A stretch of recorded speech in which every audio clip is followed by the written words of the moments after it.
Hey Divas, welcome or welcome back. It's your girl Keisha here with another video. Thank you so much for clicking on today's video, and today we're going to set up our first paycheck for the month of October.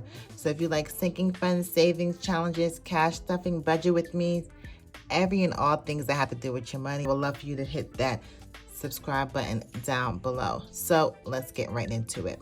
So today, Diva, we're going to be working out of the 90-day budget workbook because sometimes your finances change like the season. This is a book that I created. It will be linked down below. And I've done a couple of videos so far setting up this workbook. We set up these sinking funds and savings challenges for the month. We went ahead and did our monthly spreadsheet where I just kind of highlighted some of the big ticket days I have coming up this month. We did our monthly budget and our monthly snapshot so I could quickly see like where my money is going outside of my bills this month. So today, girl, we're gonna go ahead and set up paycheck number 1. So I like to budget weekly. It just makes it easier for me, mainly because I get paid once a month. My traditional income, not a side hustle or anything like that. So it's important that I budget and manage my money throughout the month accordingly. So I like to budget through Thursday because I like to go into the weekend with a fresh budget, because the last thing you want to do, girl, is go out brunching and lunching with your friends on the weekend, and then Monday you're like, girl, where did my money go? So I like to budget through Thursday. So I'm going to budget from the 1st through, well, I'm going to do actually through the 6th. I'm going to do the 6th of October for this first week, okay? I'm lying. Let's do the 1st through the 5th. I'm just going to stay consistent. Let's just do the 1st through the 5th. So the first thing I'm going to do, I'm going to fill in my income, and I'll come right back and explain what I got going on.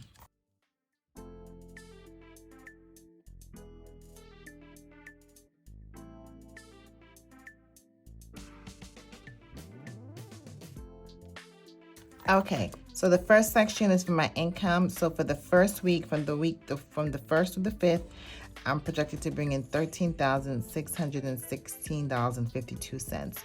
So these top 3 are the incomes we receive on the beginning of the month. And then I have $384.52 in rollover. And then my business, I'm projecting to bring in about $200 or so this week, okay? So now let's go ahead and I'm gonna just write down my fixed bills. These are the bills that I have to pay that are going to be coming up between the 1st and the 5th of the month. So let me go ahead and get that jotted down here.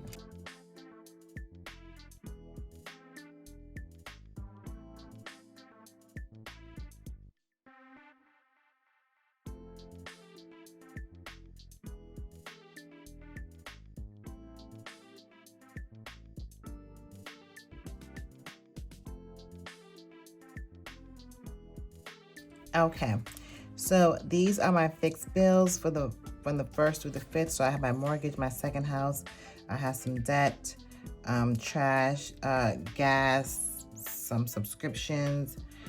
One thing that's sticking out to me the most is I have pest band. They come every 3 months, so they'll be coming in October. And wellness, my son has a cavity, girl, multiple, so that's going to cost me about $200 to get that repaired.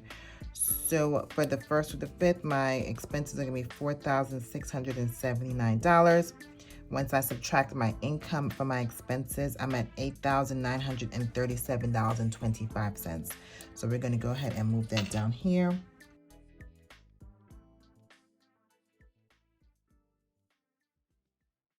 So down here, my long-term saving and investing, because I believe you should try to pay yourself first. We're going to do $50 towards my Roth IRA this week, and that brings me down to $8,875.25. So now we're going to carry that amount over here to my variable expenses. Variable expenses are the things that I can control how much I spend. With my fixed bills, the debtor tells me how much I pay my mortgage, my subscriptions, all of those things. I really can't control how much I spend on that. But here are the categories that I can control how much I spend and what I spend on a weekly basis. So I'm going to go ahead and fill this in, and then I'll be right back.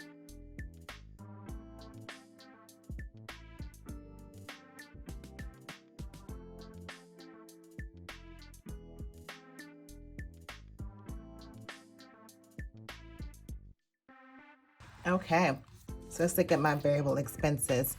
So for this first week, we have allowance $89, groceries $600.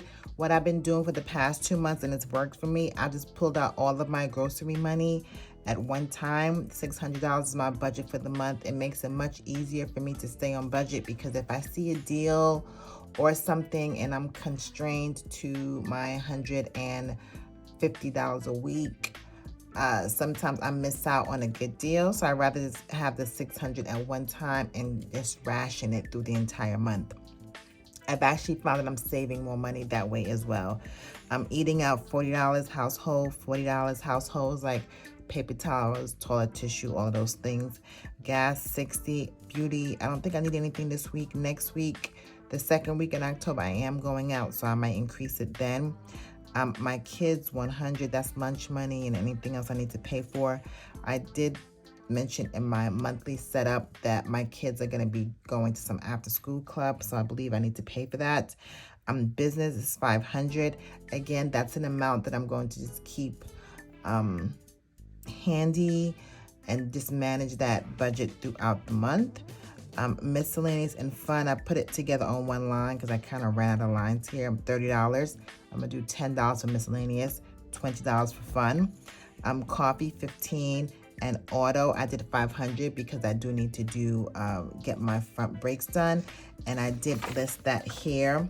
Car maintenance for $500 in my monthly snapshot. That's why I love doing this, so I don't forget what's going on when I'm working it through my monthly budget.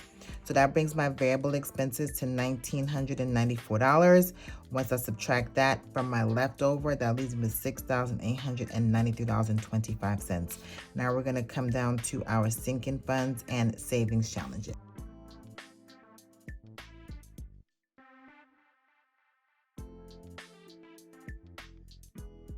Okay, next up for my sinking funds and savings challenges, I'm gonna do $200 for my sinking funds and $500 for my savings challenges, and I'm gonna do $150 towards my month ahead. My savings challenge is a little high because there's one or two challenges that I really want to hit hard this month.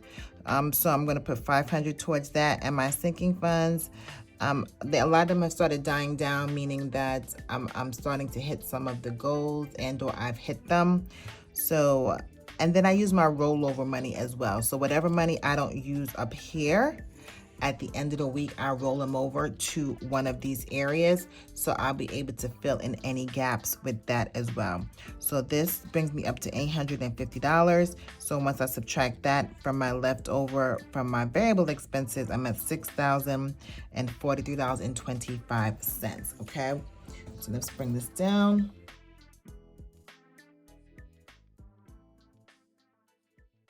And for the last section on the paycheck breakdown is for additional debt and savings.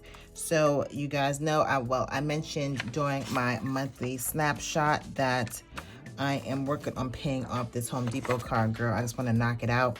So I believe my outstanding balance is $330. So I'm just going to go ahead and make that payment in full. And then the rest of the money, I'm going to roll over into the second week and so forth and so on. So that is $713.25. So that leaves me with a leftover of $0 because I do a zero-based budget. That means every dollar has a home. So even though I'm not actually spending the $57.13, I have a job for it, and that is to stay put, girl, and stay here and roll over for the next week, okay? So that is my budget for the first week of October. Now we're gonna head over here to the cash envelope breakdown. Because I am a cash budgeter, I do pull the cash out for some of these categories. So I'm gonna go ahead and break that out right now, and then I'll come back and walk you through.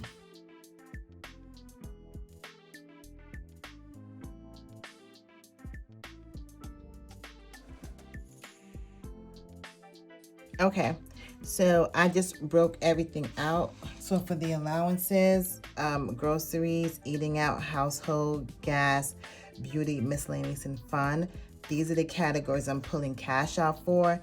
If you look back over here, my kids and business, My coffee and auto, I'm not pulling the cash out for that. It is a variable expense, but I'm not going to pull cash. Like for coffee, I'm just gonna like reload my Starbucks app, so I don't need to necessarily pull the cash out for that. And then my car, whatever work I'm getting done to that will be charged, right? So I don't need to pull the cash out for that. So these are the denominations for that. Now my sinking funds and savings challenges, like my month ahead savings challenge and sinking funds, I need to just go back and look in my savings challenge workbook and see the denomination breakout. So I'll come back and fill this out offline when it's time for me to go to the bank and pull the cash out for them. All right, so if that makes it, I don't want to total it out yet because again, I just need to figure out this math and figure out which kind of denominations I need for that.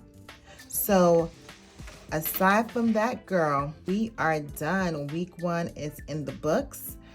Check out a separate video on me doing the cash stuffing. I'll probably just do a short, well, I do have some new envelopes I do want to show you guys. So make sure you like and subscribe and hit that notification bell so you can see when I upload the cash stuffing video for week 1 of October. So I'm super excited. Like I said, October is my favorite month. It's my birthday month. It's fall. Like it's all the things, girl. Who doesn't love October? So yeah, and if you want to grab your hands on this book, I will link it down below for you. And as always, I'll see you in the next one. Later.